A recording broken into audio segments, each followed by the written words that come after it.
pour l'année en cours et celle à venir, seule la grâce de Dieu à l'œuvre dans ta vie peut véritablement faire toute la différence. Dans un contexte d'incertitude mondiale, marqué par de profonds bouleversements géopolitiques, socioculturels et économiques, une question s'impose avec acuité. Comment tenir ferme et parvenir à traverser cette période en tant que chrétien sans sombrer? Pour le chrétien, les efforts personnels, aussi sincères soient-ils, ne suffisent pas. Il faut une réalité qui dépasse les capacités humaines, une force capable d'amplifier l'action humaine et de transformer les circonstances. C'est précisément là que se révèle toute l'importance de la grâce de Dieu. 3 choses que tu dois savoir sur la grâce de Dieu dans la vie de croyant en 2026. D'abord, la grâce de Dieu comme clé de stabilité spirituelle en 2026. Beaucoup de croyants commencent une nouvelle année avec de nouvelles résolutions spirituelles, mais finissent découragés. Pourquoi? Parce qu'ils comptent davantage sur des approches psychologiques que sur la grâce de Dieu. Pourtant, la grâce produit une paix profonde, même au cœur des tempêtes. Une joie certaine dans l'adversité.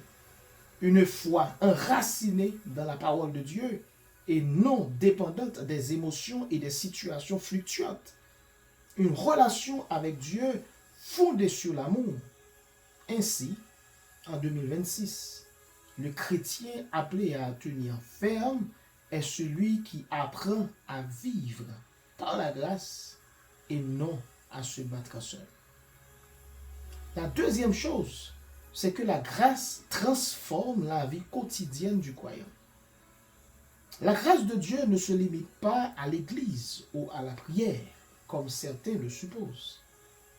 Elle restaure les familles brisées.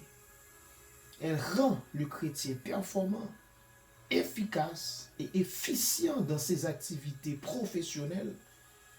La grâce permet de développer un ministère béni et puissant. Elle souffle sur les finances et empêche du même coup aux croyants d'emprunter par-ci par-là. La grâce rend stable la santé physique et émotionnelle. Comprenez donc, chers amis, que la grâce de Dieu va au-delà des murs d'une église. Enfin, la grâce de Dieu comme protection contre les attaques démoniaques en 2026. Nous entrons dans une saison où le combat spirituel sera de plus en plus intense et subtil.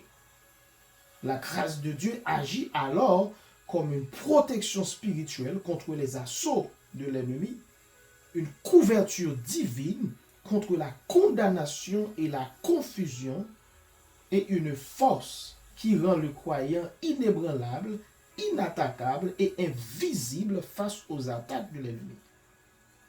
Donc la grâce ne nie pas le combat, mais elle garantit la victoire à ceux et celles qui demeurent en Christ.